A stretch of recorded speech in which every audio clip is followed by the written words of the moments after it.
Hello and welcome to the Prime Divide. These are your hosts, the Red Dwarf and the Blue Mantis. Today we're going to be talking about the medicine path. So the way I understand the medicine path is that we're all on the medicine path, whether we know we're on the medicine path or not. Whether we've never heard of that before or we know what it is, we're all on it. So what is the medicine path? Well, path is our journey through life. We're all on a path, we're all on a journey through life. And we're all using medicines, whether that be food, coffees and teas, substances like drugs or alcohol, cigarettes. Everybody has different medicines, medications, pharmaceuticals, prescriptions. It runs the whole gamut. So my personal view is that the choices that we make on the medicine path determine who we are and what kind of reality we exist in. So basically what I'm saying is the choices you make about what you ingest or don't ingest really come to define everything about who you are. When we're talking ingesting here, are we also going to say like music and television and the media we ingest? Because these are inputs of information. They're not inputs that things were literally made up of, but you could say that they program our brains in certain ways, which are physical changes caused by information. Yeah, absolutely. I think that's a big part of it. There's no way around that. Like the media you consume, the television you watch or don't watch, whether you read newspapers or books, whether you're exposed to advertisements and what kind of advertisements, all that is part of it too. So I mean, at a basic level, we've all heard it so many times, you are what you eat. And and it's really true. Like people talk, I've been listening to podcasts about hunting, and people say if you hunt a bear who's been feeding on blueberries and you eat that bear, you can actually see a blue color to the fat, and there's a sweet smell to it, and it tastes delicious. But if you eat a bear who's been feeding on like the pickings of a garbage dump or something, it's probably tastes like really bad or might even make you sick. But then think about what does the bear who tastes and smells sweet like blueberries feel like when it's alive compared to the bear that tastes like a rubber boot? What does that bear feel like when it's alive? So think about you. What would you taste like if someone ate you? You know, like that's a weird question to ask yourself. But if someone were to take a big slice of meat out of you and kill you and eat you, would you taste good or bad? And if you would taste bad, what does that mean about how you feel right now when you're alive? Because people have mostly agreed that humans would taste pretty bad, like all around. Like there's been shows that have laughed about that in like the past, that cannibalism of humans is kind of a gross thing to do. Because that we like the crap that we choose to put in our foods, the ridiculous amount we smoke and drink and like put substances into our bodies that animals never would because animals know better. And well, exactly. So think about, would you want to eat someone who's been smoking a pack of cigarettes a day? You know for a fact that they are full of toxic chemicals. Like those toxic chemicals are going into their lungs, diffusing through their capillaries in their bronchial system, and diffusing into their blood and circulating through every part of their body, carrying with it asbestos and formaldehyde and lead and arsenic and cyanide. Those are the known ingredients of a cigarette.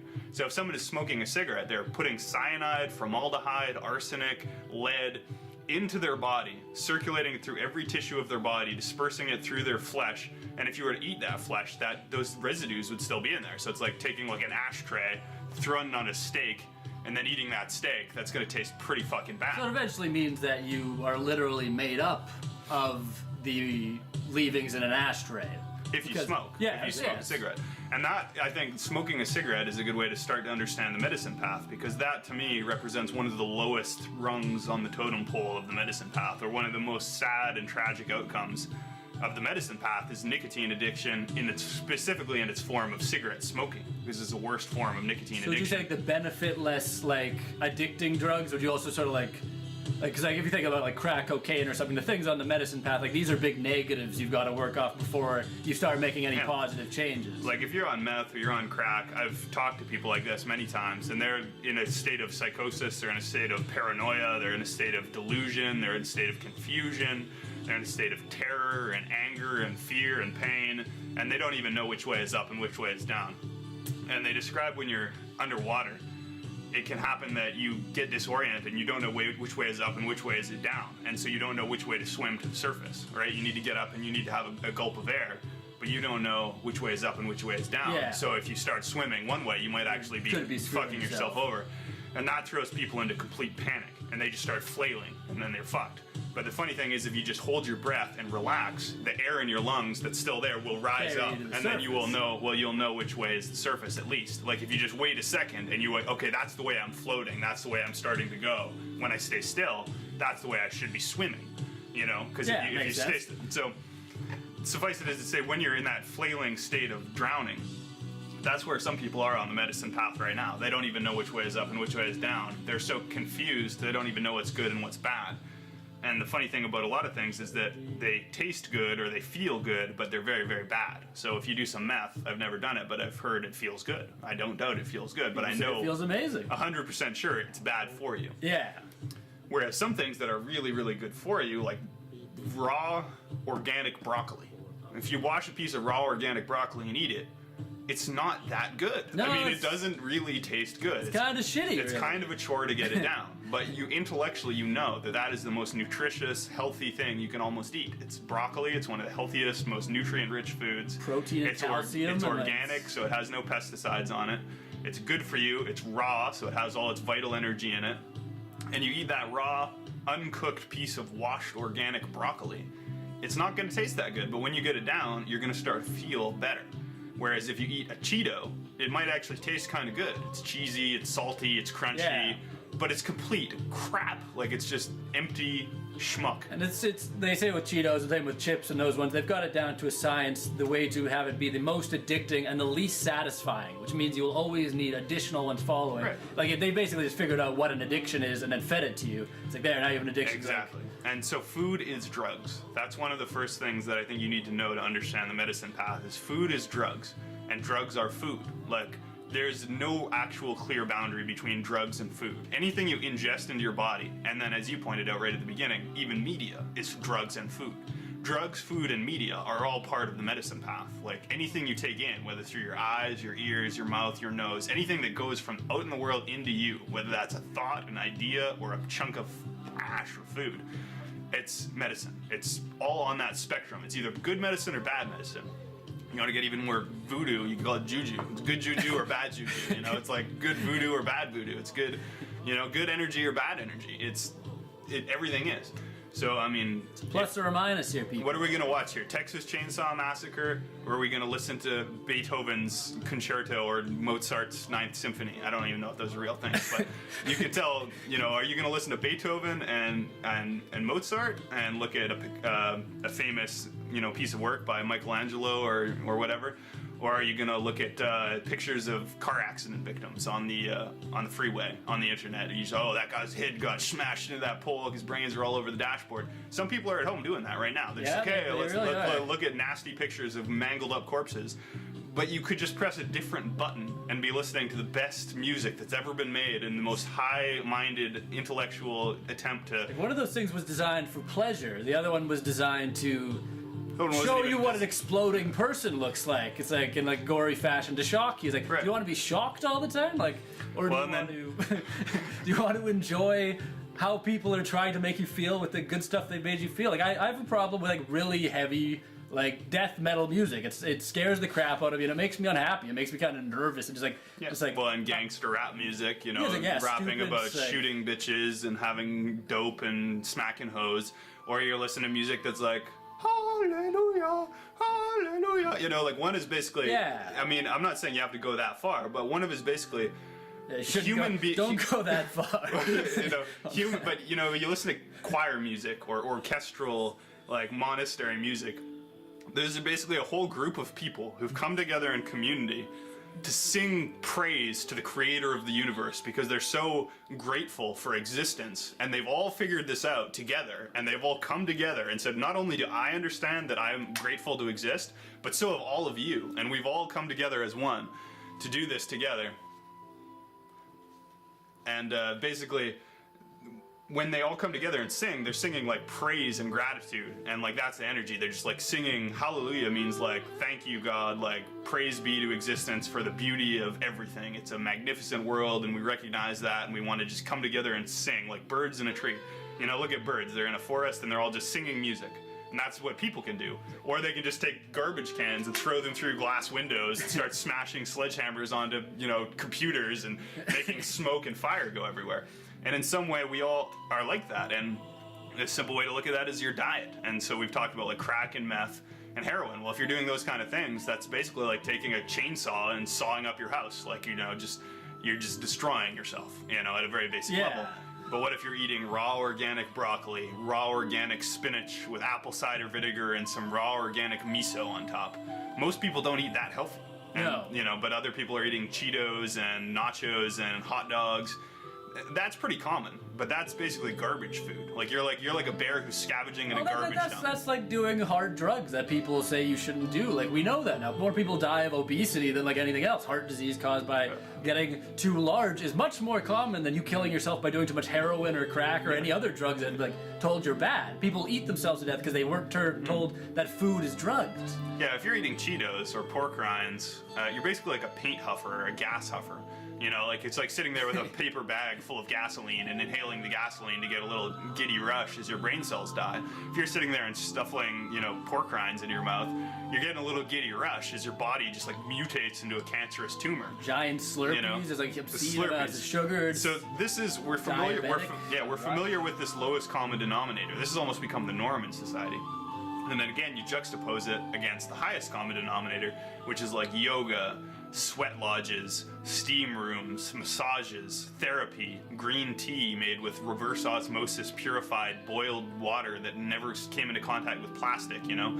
Even things like that. You know, when you boil your water, do you boil it in a metal container, a glass container, or a plastic container?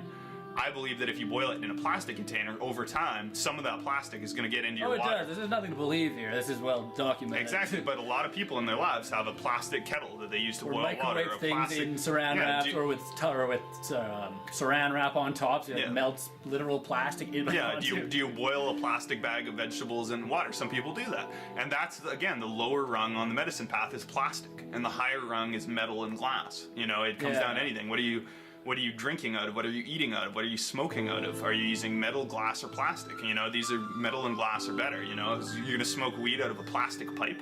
You know, you're gonna melt the plastic and inhale a bunch of melted plastic. Even metal fumes. pipes, like there's a step up. Like glass is even better than metal for most things you can And then consume. better than smoking is vaporizing because it's clean and there's no combustion and there's no carcinogens.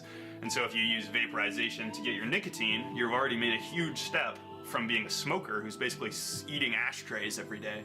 Eating the contents of an ashtray every day on it. You know, imagine that. You take an ashtray and mixed it with water and ate it with a spoon. That's what you're doing if you're smoking a cigarette. But if you move from that to if you move that to smoking an e-cigarette, you've just made a huge transition. You've left all those ashtrays behind. You're still getting the nicotine that you always wanted and needed, but you're no longer eating an ashtray every day. And that's a big step up. And then if you're smoking marijuana instead of tobacco, you've made another big step up. Either way, you're smoking some kind of plant. You know, one guy's smoking tobacco, the other guy's smoking marijuana. The guy who's smoking marijuana is curing cancer, curing glaucoma, curing Alzheimer's, curing depression, getting lower diabetes risk, lower depression risk, lower risk of senility, lower risk. You know, it has 400 medically approved, 400 uses, medically recognized uses or more. It's a miracle substance. And the other one is an absolute catastrophe for public health.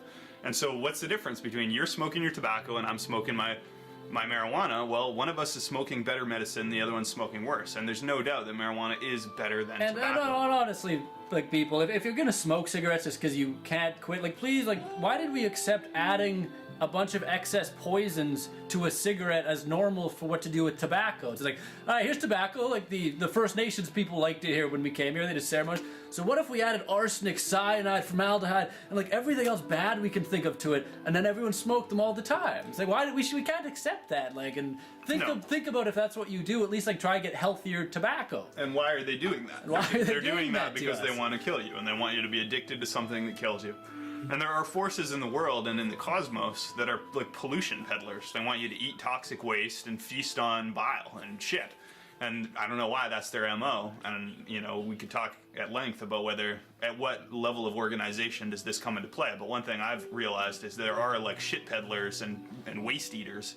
And there's also true nutrition. And the sun is the source of all true nutrition. So look at energy. It ties into that. Solar energy is clean. You know, carbon fuels are dirty. Hydrocarbons are dirty, and shale oil and oil sands are even dirtier still than regular oil. So the same metabolism or the same spectrum plays out at every level. Like, what's the cleanest energy? Solar. What's the cleanest diet? You know, organic, raw, vegan. Things that grow You know? directly from the sun. What's the best food? You know, broccoli, Yeah. spinach, kale. What's the worst food? Cheetos, hot dogs, nachos. What's the worst energy? You know, oil sands, like, you know, tar shales, you know, coal. You know, what burns cleaner, coal or oil or solar? You know, like you get all these levels. What's better, smoking or vaporizing or eating? So this is the medicine path. It's everything, man. Like, what do you take when you get a headache? Tylenol, aspirin, or ibuprofen. 3 different painkillers, all on the market. I got a headache. Tylenol, aspirin, or ibuprofen. Well, listen, audience, those choices are consequential. They have very big, different effects on you. If you take Tylenol, which is acetaminophen, when you have a headache, as millions of people do, you're basically taking your liver and giving it a good soccer kick. Because Tylenol is fucking terrible for your liver. It is very powerful. It's bad for you like alcohol. Like, it's hard on the liver. And if you're drinking alcohol, that's also hard on the liver. And if you're drinking alcohol and taking Tylenol, as millions of people are, you're just fucking abusing your liver. And you probably didn't even know until you heard me say this that those were real big issues. Like, a lot of people don't know that Tylenol is as bad for your liver as drinking, and that drinking alcohol and taking Tylenol is 100 times worse. You can do that one time. You can throw back 4 Tylenols and drink 3 drinks, and you just killed yourself. You can die from that. Your liver could be destroyed for the rest of your life. Abuse. Like, and the liver's strong, people. You should be able to treat, like, most of the time it rebuilds itself quite quick, but those prove fatal together very, very fast. Right. And so if something's fucking up your liver, which is a mighty organ, you know that's some powerful bad medicine, bad juju, bad voodoo. Seriously, man. Like, this shamanistic way of looking at it, it's like good voodoo, bad voodoo. If you refine that and apply it to everything, that is the only way to orient yourself in the world. You're either floating up towards the fresh air, or you're sinking down, you're going to drown. And that is the challenge that the medicine path is are you going to drown in the muck, or are you going to soar like an eagle? Because that's your choice here. Are you going to soar like an eagle on the thermals of bliss to the highest levels of consciousness and health, or are you going to descend like a plummeting stone made of bacon and cigarettes into the deepest bowels of hell, and your life will become feces and toxic waste? Because I've seen both things happen in my life, and I've seen people who represent both outcomes. I've seen people whose lives consist of feces and chocolate bars and cigarettes and disgusting ailments, and people who are living in ecstatic joy and bliss and energy, feasting on raw kale fresh out of the organic garden that they grew themselves, watered with the enchanted prayers of saints and the holy water that drips out of the Pope's eyes. I mean, this is the way you can refine. And don't let anyone tell you otherwise, people. That people do give off energy according to like how good they feel and how like just awake and like conscious their mind and their body is at a time.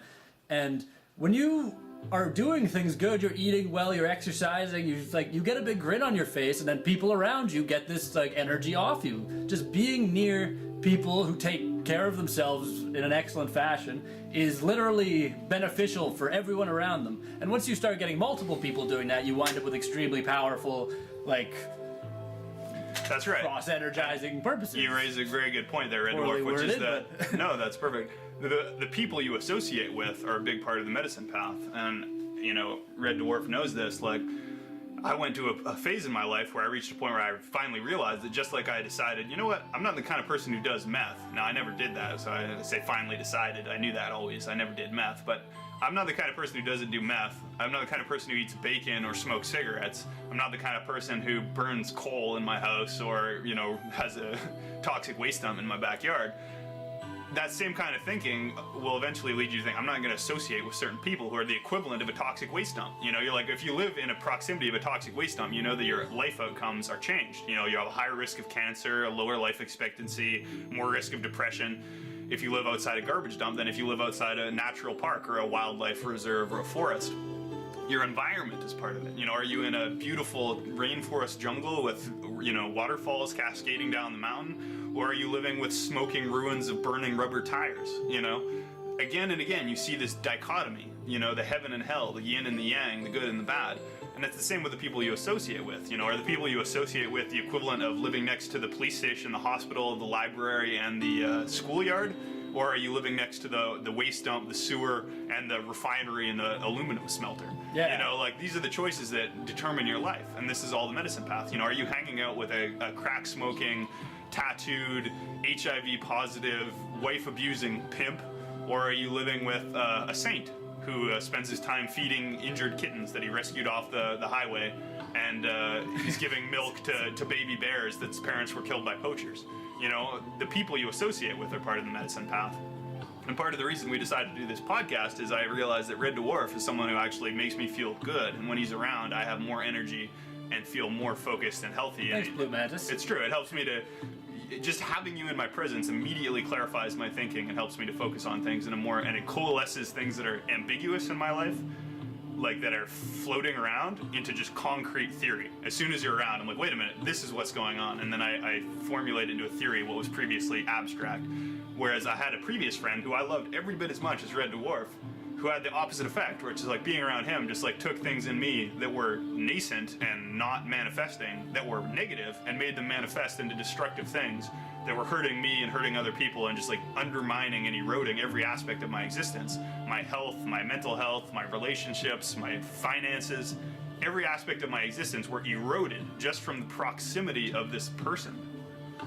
And essentially that's it. It's like the proximity of that person, the proximity of that toxic waste dump, the proximity of that radioactivity, whether negative or positive, determines your state on the medicine path. So you don't want to be eating hot dogs, you want to be eating broccoli. You don't want to be smoking cigarettes, you want to be vaporizing marijuana.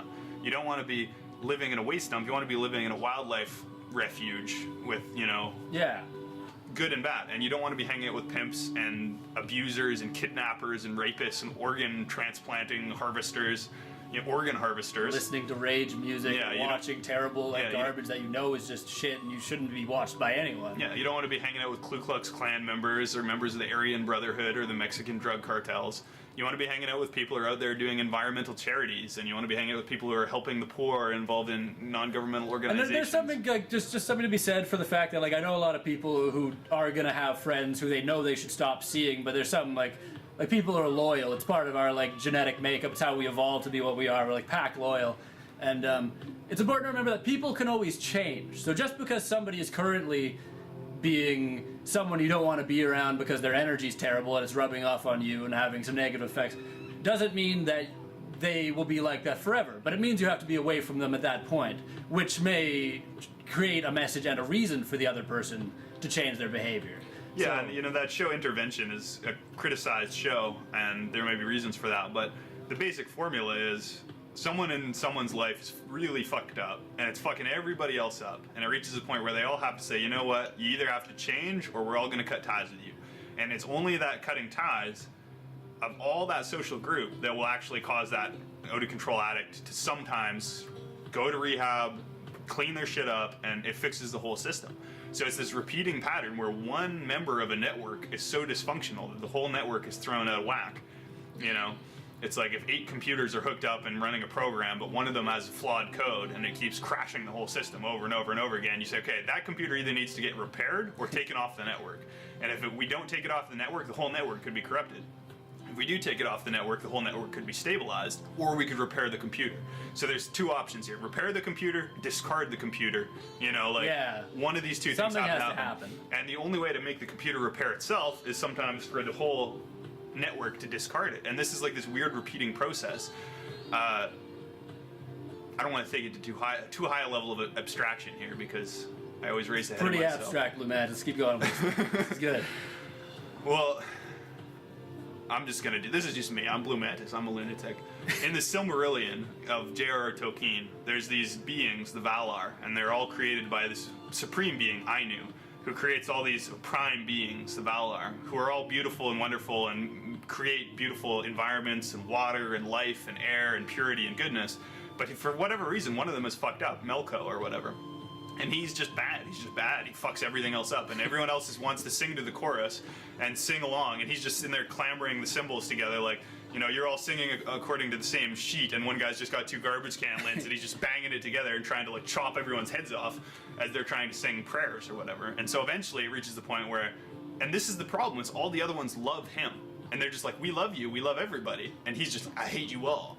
And there's this fundamental difference. It's And supposed to be like a metaphor for Satan. for sort of? everything. It's the Yeah. same repeating process. Satan, you know, the fall of Satan and that whole thing is again the same as in J.R.R. Tolkien's the Ainu and Melku, the fall of Lucifer, the binding of the bad person. And as you know, I mean, I'm gonna call him Stink Fog or something. He's not here to choose a name for himself, so unfortunately, I'm gonna give him the name Stink Fog. And Red Dwarf knows. Better name than Stink No, Fog. I'm giving him the name Stink Fog. First one that came to mind was And what I'm saying is, reason for in my life, Stink Fog was the equivalent of Melko, who's the equivalent of Lucifer. He's the equivalent of the one guy who wouldn't go along with the master plan and was at risk of disrupting the whole cosmic symphony of my life, which included friends and family and pets and houses and education and jobs. All of that was threatened, direly threatened by this one thing in my life. This one person was that. Just like in this entire cosmic creation of God, if you take the Christian mythos, Satan was the one who just wouldn't go along, and because of that, he almost threw the whole thing out of whack, so that there's this great battle in heaven and hell, and half the angels fall, and all because of the one being that wouldn't go along. And I've seen that in my life, as people in my life get pulled towards Stink Fog and start doing things that Stink Fog wants them to do, and then I lose them, and they go out of my life because they go into a realm that I can't exist in because it's too toxic. And then I can see my whole existence was at risk. It's like I could lose my relationships, my wife, my best friend, my house, my life. You know, my heart could explode because of this Stink Fog being. And so then you realize, like, if you cut that being out, exile him, all of a sudden everything else coalesces and stabilizes, and you regain everything. And that's the same as Melko was bound, and they bound him up and imprisoned him and created an order of stability by being basically like the one guy was bad. So if I'm Ainu, or if someone's Ainu, the supreme being, and you create these beings, and you say, okay, firstborn son is bad. Secondborn son is good. Secondborn son, you need to beat up firstborn son and put him in chains, and then all the rest of us will be okay. And that's sort of this weird thing that plays out. And so, suffice it as to say, whether that Stink Fog in your life could be a person, it could be a habit. If you're smoking cigarettes, Stink Fog is cigarettes. If you're eating nachos and hot dogs, Stink Fog is that. You know, this whole thing seems like a big metaphor for the bankers right now. This group of people who get caught criminally breaking everything, and everyone knows that they should just be strung up because they almost destroyed the world, and then are giving themselves ridiculous cash bonuses. But for some reason, we're just obsessed with this idea of freedom for the guys who get to show off. So you somehow you somehow respect the broken fragment, the cancer cell, Well, you do.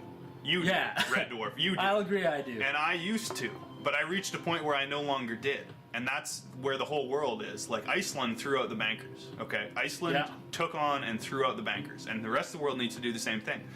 I know people who've quit smoking. Black Shadow quit smoking. That's a hard fucking thing for most people to do. It's harder than quitting heroin for most people. It's extremely fucking hard to quit smoking, but it is the most significant thing you could ever do in your life, quit smoking. It will determine whether you are a cancerous, agony, wreck of torturous meat, you're just suffering.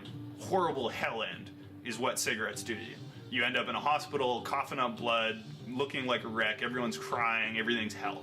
That's cigarettes, you know? If you quit them, you can live to be healthy and doing yoga and by a lake when you're old with your loved one, sipping tea. That's heaven and hell. That one choice over time. One choice over time.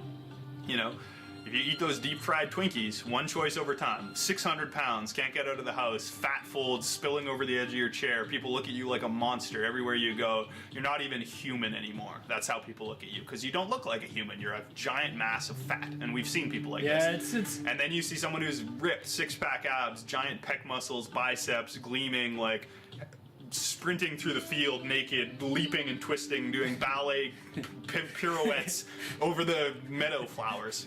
I mean, you can say it and it sounds ridiculous, but it's all real. There is a 600-pound mass of fat somewhere who can't turn off Jerry Springer because she's too fat to lift the remote control. And there's someone out there who's literally nakedly climbing a mountain to grab a lion barehanded and wrestle it, butt fuck it, and be on his way. You can be very, very happy or very, very sad, very, very healthy or very, very sick. And all of this is the medicine path. And what I've realized is everything else is tangential. The medicine path is all there is. So when you wake up in the morning, your medicine path begins for that day. You're a clean slate. Today is today. What do I do today? Well, what water you drink? Tap water full of fluoride and chlorine and pharmaceutical byproducts and heavy metals? Or pure reverse osmosis or distilled water, that is clean? That choice, over time, makes a difference. What are you going to eat for breakfast? Raw spinach with apple cider vinegar and organic olive oil with a tablespoon of raw organic brown rice miso? Or some Fruit Loops with pasteurized, hormone-filled, antibiotic-treated milk, quote unquote. These are the things. What are you having for breakfast? What are you feeding your kids for breakfast? Sugar Pops, Sugar Smacks, or some raw organic kale and broccoli with some lightly pan-fried, hand-fished pickerel from the lake out back. And I'll bring up one thing here because people are going to complain that changing your diet, actually eating really well and cutting out a bunch of the bad things, is extremely hard for people. Like, people obviously, the idea is like they know eating well will make them better, but it's how do you do this? And I was reading Scott Adams, the Dilbert writer guy, wrote a book called something about failing and then eventually succeeding. But he has this whole point about not making goals. You have to make systems. So in the case of nutrition, you can't just have a goal, I'm going to lose this weight, I'm going to stop eating this crap. You have to have a system, and the system has to be education followed by trial and error of what works for you to let you eat correctly and work out these poisonous foods. Like, people have to create systems for quitting smoking, for quitting drugs. You need some way to get away. But the fact is, you need to realize that you need to make a system and then talk to people who can help you make them and learn about what you're trying to deal with. That's an excellent point. And quitting is one of the maneuvers that one can make well on the medicine path, and one that we all have to make it multiple times in our life. How do you quit that relationship? How do you get that person out of your life? That was something I had to figure out. How do I do that? And eventually I figured it out. You can try, and it's the same with that substance. How do you get that food out of your life? How do you get that thing out of your life? That smoke. Well, there's two options, basically, with quitting. There's cold turkey. Mm-hmm. It's so funny that we use this term. Universally, we use the term cold turkey. Universally. It's the only term we have for that term. It's cold turkey, but it's like this weird metaphor of cold turkey meat. Quit abruptly. I guess because people don't like to eat cold turkey. They like hot turkey. That's not true. I love cold turkey. Yeah, everybody likes cold turkey. Cold turkey sandwich. Yeah. Whatever. Cold turkey means an abrupt change. It means you're going to quit right now, and the consequences be damned. Now, cold turkey isn't always the way to go. It depends on the substance. And it depends on how far your addiction has progressed. And we need to have respect for how deep addiction is. It's a fucking deep hole. You can dig, and you can go down pretty deep before you get to the bottom of addiction. It's a deep hole. Yeah. And your hole may not be that deep. Some people are in a miserable state. I mean, what are you taking? Are you taking heroin? That's a pretty addictive drug. Are you taking kratom? That's quite a lot less addictive. Are you smoking cigarettes? That's pretty fucking addictive. Are you smoking weed? That's not really quite as addictive at all. It's much less addictive. Are you on alcohol? Well, that one varies. Some people are hardcore addicted to alcohol. Some people, they can take it or leave it. Depends how far it's progressed. Are you taking Xanax every day? That's a pretty hardcore addiction. That's pretty tough. Crack, meth, that's pretty tough. Are you vaporizing weed? Not so bad. Green tea? You can probably get by without your green tea for a day. You're gonna miss it, you're gonna want it, you're gonna crave it, but you're not gonna fucking die. You're not gonna have a seizure, you're not gonna piss and shit yourself. Gambling addictions when you're mentally actually addicted and need to do it. Yeah, gambling addiction. So assess that. What's your substance? If you're on alcohol, and I can get into this all day, we won't have time to cover it all, but a benzodiazepine, you need to understand the receptors in your brain. You have different receptors in your brain. Most people don't understand. Your life comes down to the activation of different receptors in your brain. Most people are illiterate of this. This is basic biology. Your whole life is playing with the receptors in your brain. Everything you do the reason you do it is because it targets a certain receptor in your brain. You like it or you don't like it.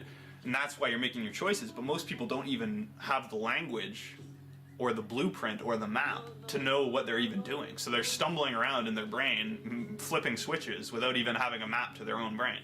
Well, here's the basic map to your brain. You have different receptors. Those are keyholes or slots that different things can fit into. And you need to know what those are. There's cannabinoid receptors. Cannabinoid receptors, and for each of these things, there's endogenous and exogenous things that stimulate them. So there's things in our natural body that fit into these receptors, and there's also things that we can find outside of our body that can go into these receptors. Fill the place of them. So we have natural endogenous cannabinoids that are in our body for its normal functioning, and there's also exogenous cannabinoids. So when you take marijuana and you smoke marijuana, you vaporize marijuana, you eat marijuana, you're going to exogenously introduce cannabinoids into your system. They're going to slot into those cannabinoid receptors, and you're going to have a certain effect. There's also opiate receptors. So when you take heroin, those are going to, or Dilaudid, or oxymorphone, or OxyContin, or Hydrocontin, or fentanyl, those are all opiates, and they're going to fit into opioid receptors in your brain. There's also GABA receptors. That's what relaxes you generally. It's the relaxation molecule. And GABA receptors are triggered by alcohol. If you have a couple drinks and you feel relaxed, that's because it's acting on your GABA receptors. If you take a benzodiazepine like Xanax, that's acting on your GABA receptors.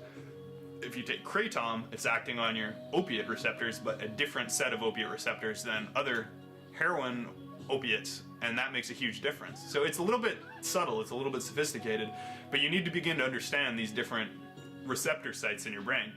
There's also dopamine receptors and serotonin receptors and adrenaline receptors and noradrenaline receptors.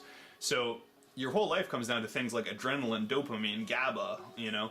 If you have a lot of GABA in you right now, you probably feel relaxed. If you have a lot of adrenaline in you right now, you feel probably jacked up and paranoid. If you have a lot of serotonin and dopamine, you probably feel really fucking good.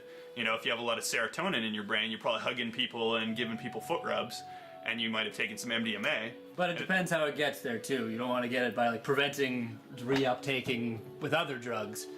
And there's, yeah, so you can, and then, so you understand that you have these receptor sites. You understand that certain things fit into those receptor sites. There's also a natural uptake and reuptake cycle where those things are being produced and broken back down, and you can interfere with that. So you can either add more GABA into the brain, or you can stop the brain's ability to destroy the GABA that's already there, or the adrenaline that's already there, or the dopamine that's already there. So we have drugs that will flood your brain with dopamine, and we have drugs that will block your brain's ability to destroy the dopamine that's in it. They both have the same end result, more dopamine in the brain, but one is getting there by pouring water into a bucket, and the other one is getting there by sealing a hole in the bucket so that it eventually fills up with water. So you need to begin to understand these things. If you're taking a drug, ask yourself, what receptor sites does this drug act on? You know, if you're addicted to amphetamines, if you're addicted to ecstasy, if you're addicted to cocaine, if you're addicted to opiates, ask yourself, like, what receptor sites are you addicted? You know, begin to understand what you're actually dealing with here. You know, so that's part of the literacy about this that people just don't have. Just like they don't have dietary literacy. You know, they don't have drug literacy. They don't have neurochemistry literacy. Why do you think the schools have skipped this stuff so badly? Like, well, because they've decided that instead of education, they're going to say no. Drugs are bad. War on drugs. Right. You know, and we'd have to do a whole other podcast on the war on drugs and what abysmal. we don't even teach like finance or anything. We just don't teach anything like relevant to people's lives at all. No, we don't. Terrible. And what we should teach, honestly, is the medicine path. And that's why I'm going to have to do this podcast, because where minds are full of shit. You know, they opened up your skull when you were a baby and took a dump in your head, and now you have a brain full of poop, and you need to figure out what to do. You gotta scoop some of it out, because some of it's just stinking, and just like it's only gonna stink for the rest of your life if that's your like view on something or your. I mean, you gotta let go of everything you've had up till now, and everything you've been told up till now is a lie. So then what do? You know, well, first you freak out, and then you begin piecing it all back together, and you gotta start at the basics. What is not bad for you? Some people don't know that. You know, Stink Cloud said to me, he's like, everything's bad to you. Everything gives you cancer. And I told him, no, not everything gives you cancer. Some things get rid of cancer. Some things cure cancer. Some things prevent cancer. And what people do is they think everything, I mean, that's Stink Cloud's mentality. Everything is cancer shit. And that's the basic Stink Cloud mentality. Everything is cancer shit, and the only point of cancer shit is to like get more cancer shit or destroy more cancer shit. But you're still just playing with tokens that are cancer shit. He's not even aware of what the game really is. He's playing a two-dimensional game in a three-dimensional chess match. He's playing forward and back checkers when there's an up and down that is going over his head.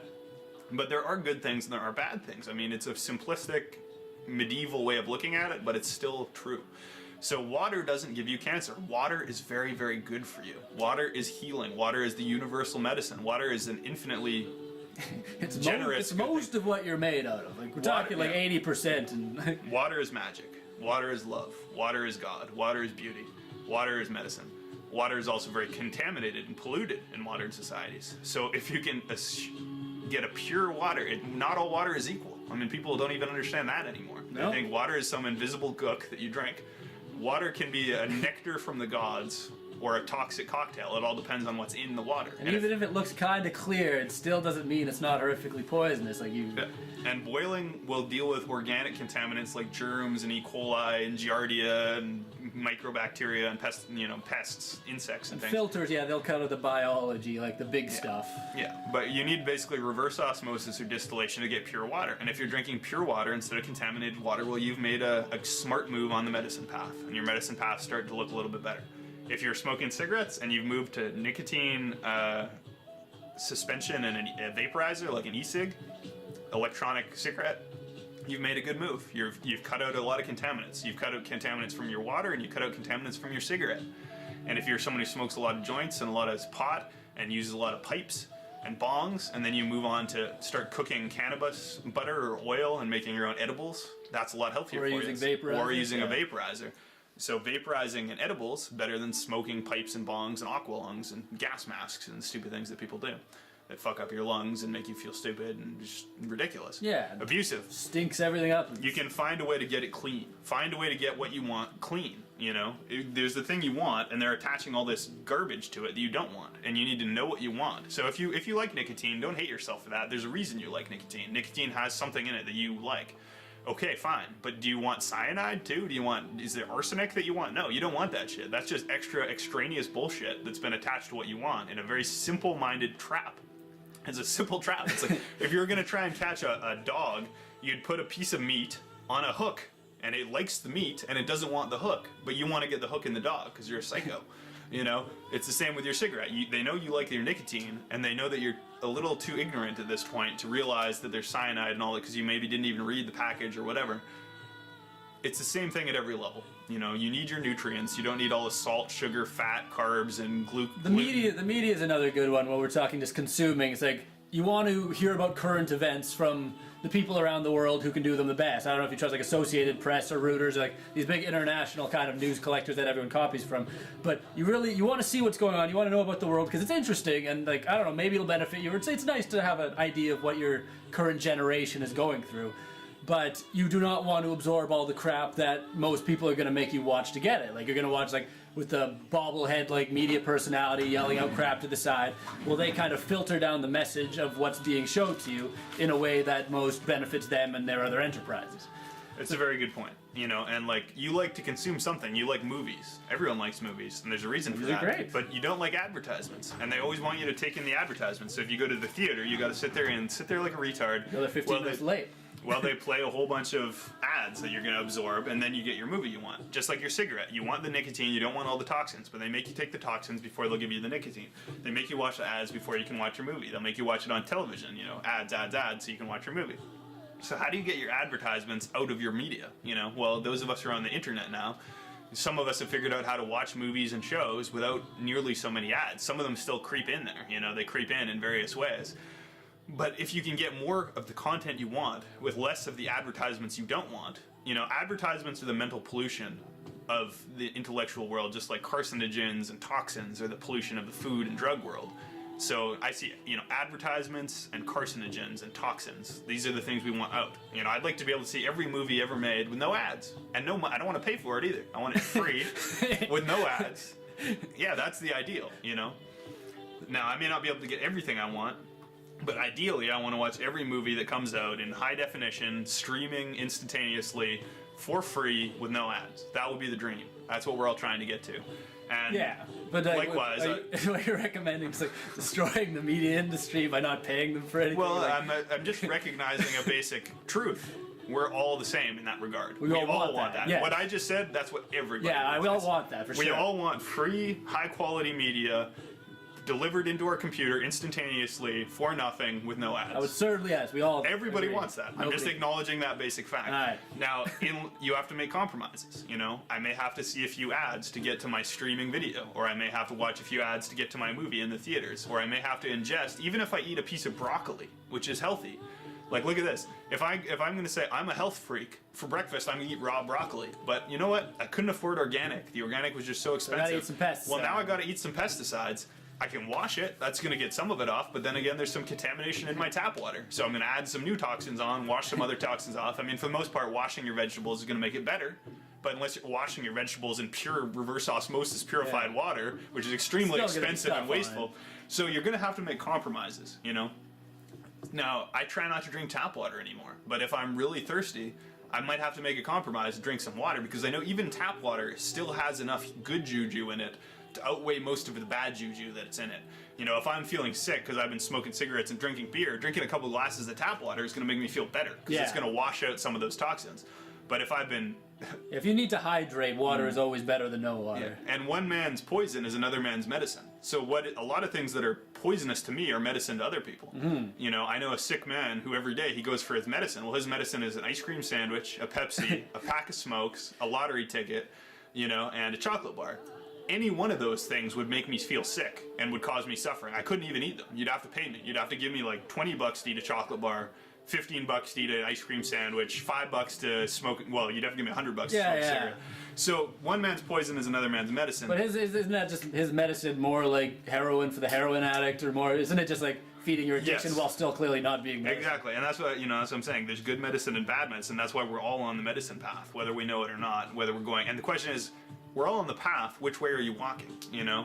And sometimes you got to take a few steps back to make a few steps forward, and that's why it gets disorienting. Because if you're a heroin addict and you have a dependency on opiates, and you stop taking those opiates, that's when you start to feel bad. You felt good when you had the opiates. When you run out of the opiates, then you start to feel bad. So when you start taking opiates, you feel better, and that becomes your medicine. And you say, give me my medicine. I'm not well. I'm sick. I need to get well. You take some opiates, now you feel well. But in order to really get well in that situation, you're going to have to get off the opiates. And then you're going to have to go through a period of sickness, and you're going to have to shit and crap and sweat and cry and piss and bitch and moan for as much period of time as you've incurred on yourself through however long and however intense your opiate addiction was. And that's basically called facing the music. That's called paying the piper. That's called, you've been making a bad choice, you need to face the music. And for some people that takes the form of a prison sentence they have to serve before they can go back into society. You're fucked up so bad that before you can even think about doing anything that most people take for granted, you're going to have to go to jail for a few years. And that's, I don't agree with that. I don't think that's the best way to deal with that. But in our society, that's what it is.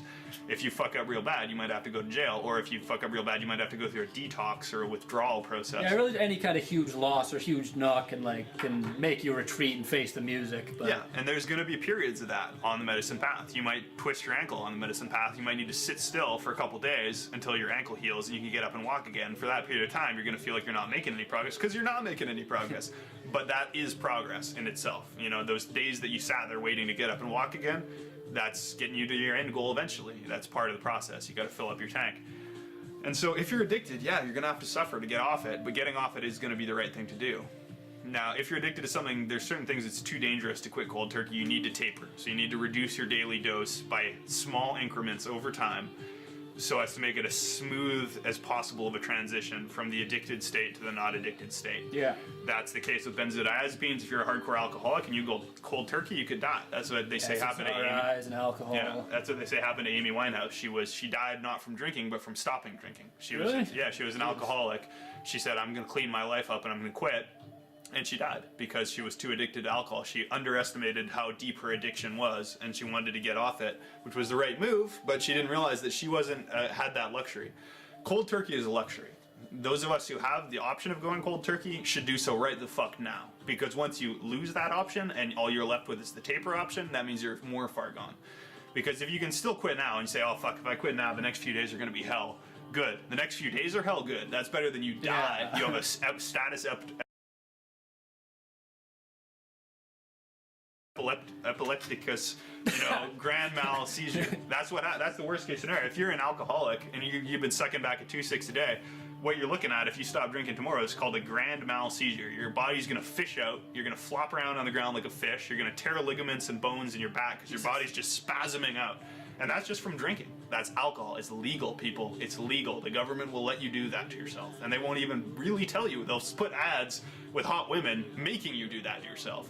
That's the situation. Alcohol is a big beast. And I'm going to call it out right now because alcohol is a beast of a drug. It's a fucking devastating, society ruining, culture ruining, life ruining, family ruining. It's got a pile of bodies on its hands the size of the fucking Himalayas. That's how many people's lives have crashed and burned because of a simple fucking thing as alcohol. Alcohol is just like a strange joke because for some people it really did like a lot of people do benefit from it kind of their whole lives because they drink it in like the limited fashion that produces benefits, but then it destroys so many other people. But all I was gonna say is he was talking to Dan Carlin there about basically when the Mongolian hordes had smashed through China, smashed through like the Middle East during like the golden age of the Muslims, and was about to wipe out Europe after killing all of their knights and like army in Hungary. And this was in like the 1200s. They were about to pour into Europe and just wipe everyone, and then the current Khan, one of like the son, or one of the, I think the great grandson of Genghis, died of alcoholism. He was just such a drunk, massive warlord of like the largest empire on Earth at the time, and he was about to wipe out all of Europe. So it's like there had been a European like kind of conquest of the rest of the world later in the centuries, or like the invasions of, and he just died of alcoholism. Right, and that's exactly it. That's a great analogy of so many people's lives. And they're equivalent of that. They were just about to get a PhD, they were just about to get married, they were just about to get that good job, or they did have that good job, or they did get married. And alcohol was the rock that they navigated their boat into. And then their boat sank and they drowned, and so did their family. And that is the medicine path, people. Like, you need to wake up and realize you're on the medicine path, and you're not on it alone. Your success and failure determines other people's success and failure. So if you're an alcoholic, your children are at a disadvantage, your wife and your kids are at a disadvantage. Everyone who knows you is at a disadvantage because you're an alcoholic. You're not just fucking yourself up, you're fucking everybody up. Same if you smoke cigarettes, same if you do anything. You have a responsibility not just to yourself. And sugar, people. Sugar is just as fucking bad. You know, sugar, cigarettes, alcohol. These are big problems, okay? Sugar, donuts, Slurpees, coffee, even putting that little teaspoon of white sugar into your coffee, man, you got a fucking addiction. Get that shit out. If you're putting a teaspoon of sugar into your coffee, you are no better or worse than a heroin addict. You are no better or worse than a Xanax addict. You are no better or worse than an alcoholic. If you put a teaspoon of white sugar into your coffee, people, wake the fuck up. You are no better or worse than an alcoholic or any other addict. You are addicted to that shit. You may be functioning better, but you are putting something in You're that addicted to a substance that is poison. You are addicted to poison, people. And okay, you say I'm wrong, then cut the fucking teaspoon out. Have the coffee without that teaspoon of sugar. If you can't do it, wake up. You're addicted. You're addicted. And you might not have ever thought you were addicted to sugar until you tried to drink a black coffee and realized you couldn't fucking do it. And there could even be, there's good sugars out there too, right? Like the refined poison sugar is, whereas like sticking a little bit of like fresh, raw, organic honey into your thing is quite good for you. That's the question, man. Are you taking sugar? Are you taking refined fructose, high concentrated corn syrup? Really bad. Or how about a little bit of stevia? Much better. How about some organic, unpasteurized Manuka bee honey? Good for you.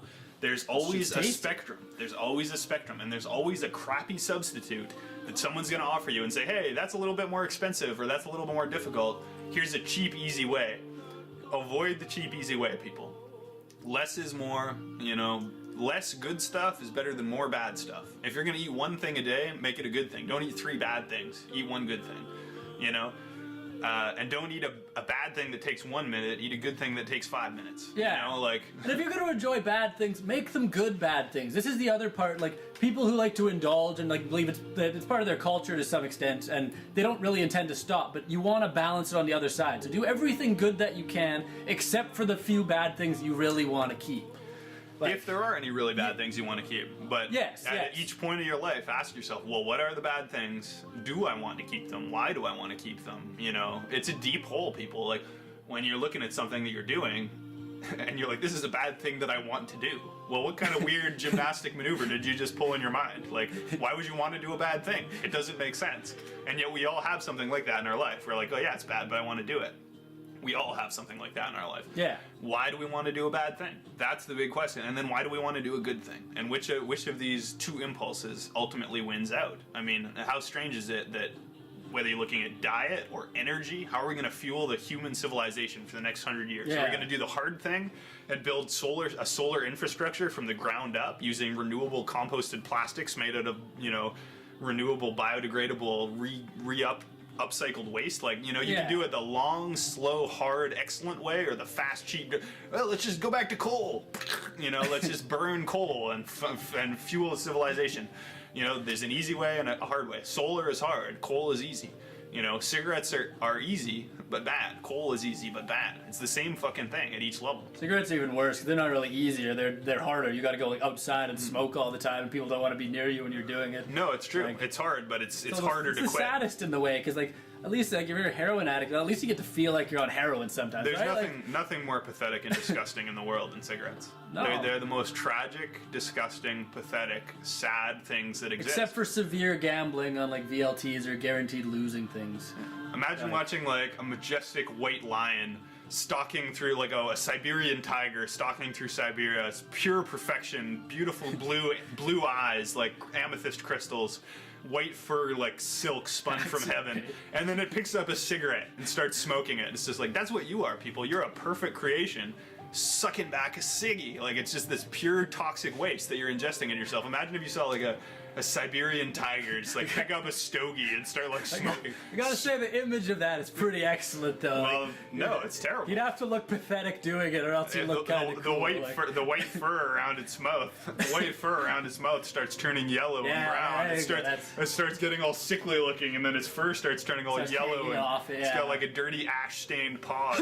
Just like a wheezy I know people. Yeah, their skin is stained by their addiction. Yeah. They have a dark yellow color on their thumb and finger from where they smoke. Their teeth are stained. Their face is stained.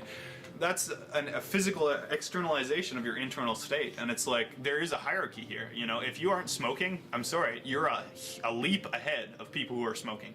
If you only did one thing in your life and it was to not smoke, you're already halfway there, people. Because that's how big of a difference everything else is. Like, you could do everything else right and smoke. I'd rather be poor on the street, homeless, with nothing in my pocket, never having had a cigarette, than be rolling around in a Rolls Royce, living in a mansion on the hills of California, but I started smoking at 15. I'd rather be a healthy homeless guy who never had a cigarette in his life than a rich banker who's been smoking since 15, because you're fucked. Like, you can have everything else. Statistically, you probably would have a better life with all like the money and stuff. I would rather be not contaminated on inside out, because it's all from the inside out. You can be naked in the grass, and that's the whole Buddhist thing, you know, naked in the grass and pure, you feel good.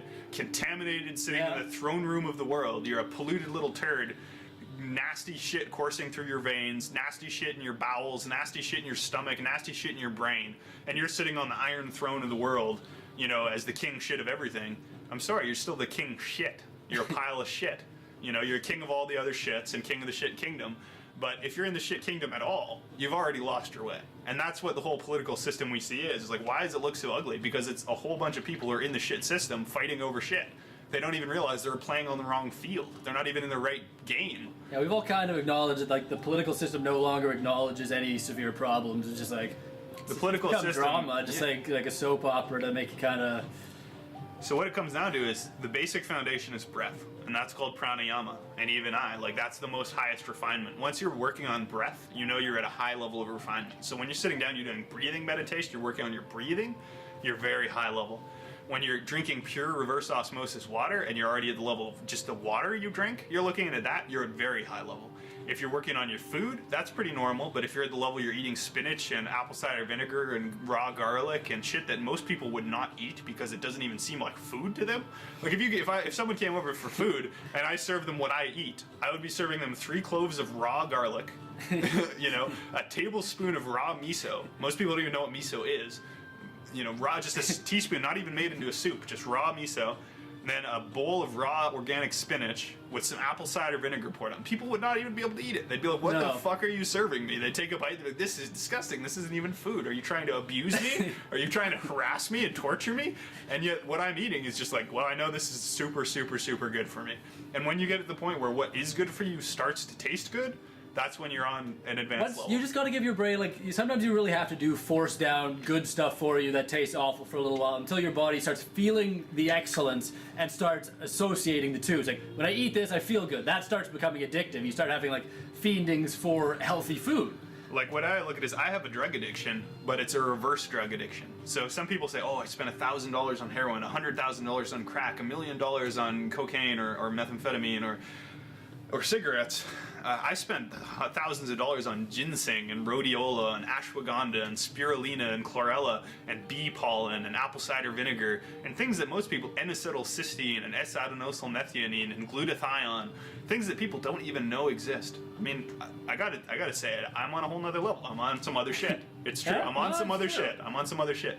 I mean, when most people talk about good eating, they gotta go through a whole journey till they even get where I'm leaving from. You know, because I was raised on a healthy diet. My mom had fed me what would seem to be quite a good healthy diet, but from there I've gone to something that my mom doesn't even know what to feed me. She feeds a healthy, well-balanced diet that has vegetables and proteins, but it's like, well, what are you going to eat? You're not going to eat Pacific seafood because it's contaminated with, you know, Fukushima toxins, and you're not going to eat beef because it's hard for people even to know. So I'm on this problem of like trying to gradually introduce people to this journey, because wherever you are on the medicine path, you have progress to make. You're somewhere. Wherever you are now, you got to move forward. You got to get better. You want to get better. You know, it's what everyone wants. And I'm still just like a sick fucking person. Even with everything I do, I'm a weak, you know, vulnerable, sick person, but I'm a hell of a lot better off than I would have been if I hadn't made all these good choices. And there's still good choices for me to make. When I cut out something bad in my life, I notice good benefits, and then you do that until the benefits stop becoming as obvious, and then you got to look for the next bad thing and get rid of that bad thing and look for more benefits. If you quit drinking, you know, you might drink a couple drinks a day and you don't feel anything bad from it. But if you quit drinking, you will feel something good from it. You might drink a cup of coffee every day and not feel anything bad from it, but if you quit drinking that cup of coffee, you will feel something good from it. And that's what's confusing to people, is like, well, I feel pretty good. I feel okay. I don't feel bad. No, you don't feel bad, but you don't know how good you might feel. And so it's all about the grass is greener on the other side, but you don't know, you don't see the other side. Yeah, you don't see the greener grass. You should at least have felt them both for a while to compare. I mean, if you're eating a basic diet, you know, I eat eggs and milk and cheese and bread and maybe once in a while an apple or an orange. That's a basic diet. That's not bad. No. That's all right. You still got a long way to go. You know, it's like, and then the bad spectrum is, okay, I had a hot dog and a burger and a Pepsi and a Coke and a cigarette. That's really, really bad. You're in Cancer Town now. You're basically, your head's on the chopping block. You're the next in line to be fed to the Reaper. You're gonna die. You're gonna get cancer and die, and you're fucked. If you're eating that, you're an addict. You're in a bad spot. If you're eating eggs and milk and cheese and bread and apples and oranges, now you're viable. You're stable. You're luckier than most. You got good genes. You're not starving. A lot of people. Yeah. You're not starving. But then if you move up and you're eating some freshwater pickerel and some spinach and a raw piece of fruit Handful of almonds and a glass of pure water, you're good. And if you're drinking a cup of coffee, that's better than a Red Bull. And a Red Bull is better than a Coke, but it's not as good as a green tea. And even green tea isn't as good as white tea. And even white tea isn't as good as organic white tea. You know, so there's this endless refinement. Like, even if people are like, if you switch from coffee to green tea, that's a big change. Like, coffee is pretty good. It's good for you. Yeah, but green tea is better for you. And white tea is better than green. It's always a spectrum. But do you not think you gain some benefits by, like, some mixing it up between good things, like coffee and green tea? You can have some good coffee in your life, but if you're going to look at someone who's a lifelong coffee drinker and someone who's a lifelong green tea drinker, and you're going to compare them, the green tea drinker is going to have better health outcomes than the coffee drinker, and the coffee drinker is going to have much better health outcomes than a Pepsi drinker. And a Pepsi drinker is probably going to have equivalent health outcomes to a vodka. But I want to be a tea and a coffee drinker. That way you get the best. But then again, are you getting organic coffee or not organic coffee? Fair trade coffee or not fair trade coffee? Coffee that's mycotoxins or no mycotoxins? The creation process of your food matters a lot to, like, coffee what is it good. is to you. I mean, I'm not saying coffee is good. Yerba mate is good. Green tea is good. White tea is good. I'd say yerba mate and raw cocoa and white tea, white organic white tea and raw cacao, super high level shit. You're on some warlock shit now. If you're drinking raw organic cacao with some coconut oil, you're a warlock, man. You're on the warlock level. If you're drinking green tea, you're on the adept level. You're pretty good. You're a wizard. If you're drinking green tea, you're a wizard. If you're drinking white tea, you're an adept wizard. You know, if you're drinking raw organic cacao with bee pollen and fucking coconut oil, you're a warlock. Like, I mean, I'm making up terms that no one's going to know what the fuck. But basically I'm saying initiation in the medicine path allows you to first understand things that people don't even understand. They don't even know nutrition. Like, you know that. They don't know. And then you start making changes and you start doing things. Like, when you drink raw cacao, it's bitter. You might not like it, but when you learn to like it, you've actually been initiated into a mystery. It's like, here's a mystery. Here's a black cup of something. What is it? You drink it. Oh, it's bitter. I don't like the bitter. You kind of taste it. Oh, I don't like the taste. Then you feel it. It digests. It breaks down in your stomach. It goes in. Oh, now I feel good. It kind of makes you feel like high. Yeah, just to, like, tell you how good. It's called the food of the gods. I mean, so ginseng, man, like ginseng. If I just said the word ginseng, go study ginseng. You can study ginseng your whole life. You can study ginseng your whole life. And if you do, you will be a wizard just by studying ginseng your whole life, because you will learn to treat all your diseases, cure your illnesses, and live to 100 years old, and probably get rich just by studying and understanding ginseng.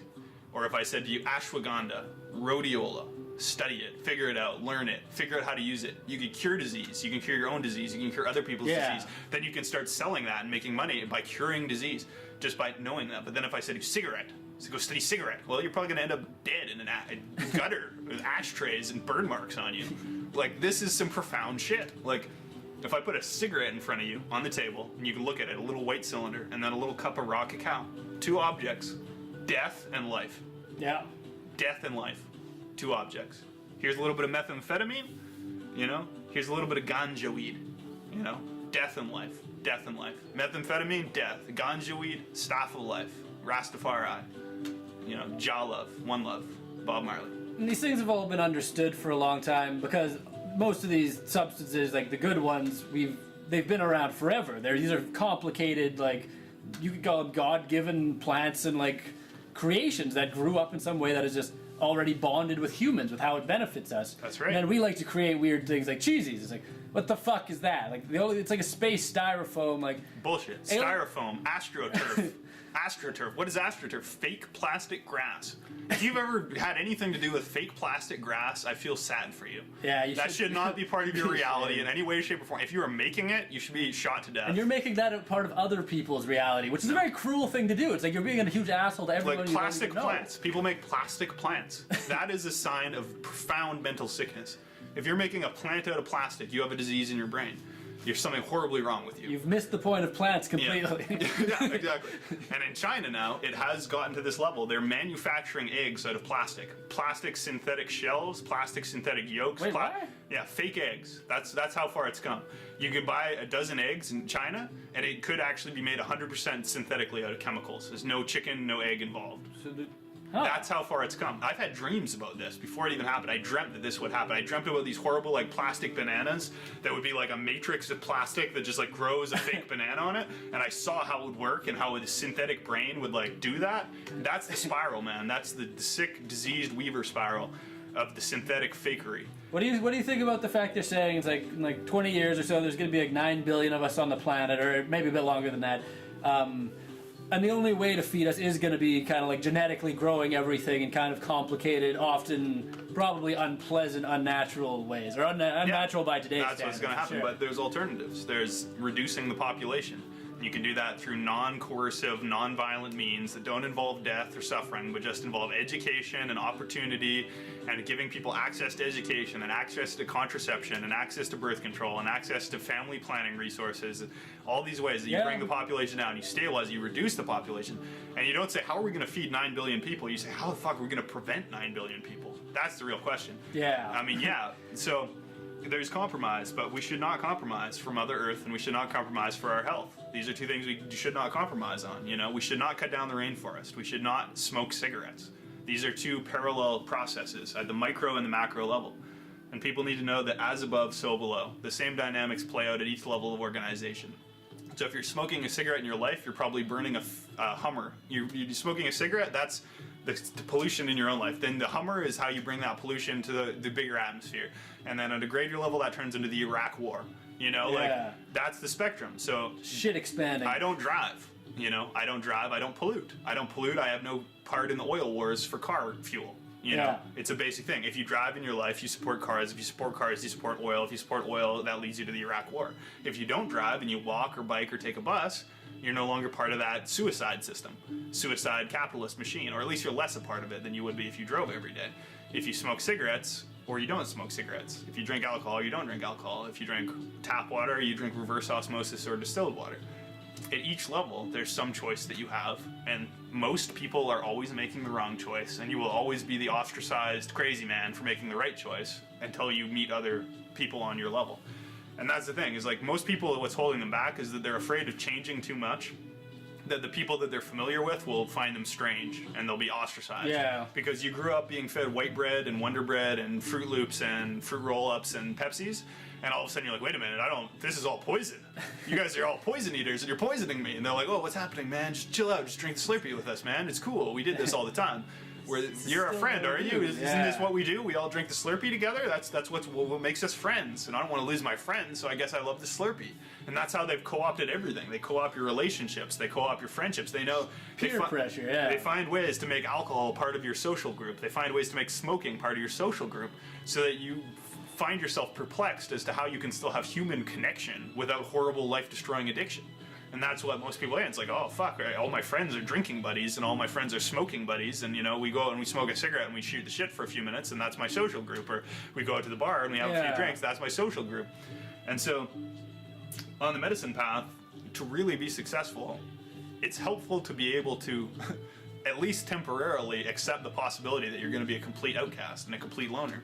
because only by doing that can you have the freedom you need to make the actual correct choice. It's the way, like, think of relationships, think of a job. Like, there's always going to be a painful transition period when you change any behavior drastically that, like, previously defined your life. There's always, like, change is rarely pleasant at the time. Like withdrawal, right? Yeah. Like when I formally broke up my relationship with the person that I call Stink Cloud, I cried. I felt agony in my heart. I felt like I'd broken up with a wife or a lover. I felt heartbreak. I cried. Tears ran down my face. I was in suffering. But it was a smart thing to do. It was the right thing to do. And it has made my life better in every conceivable way. And that benefit has continued to play out over time.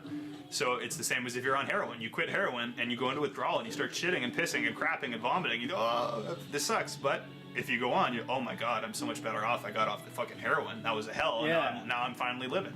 And that's how I feel about not being friends with this person anymore. It was like the heroin in my life, just that relationship. And if you quit smoking, like Black Shadow quit smoking, hallelujah. Praise, the creator. Someone quit smoking.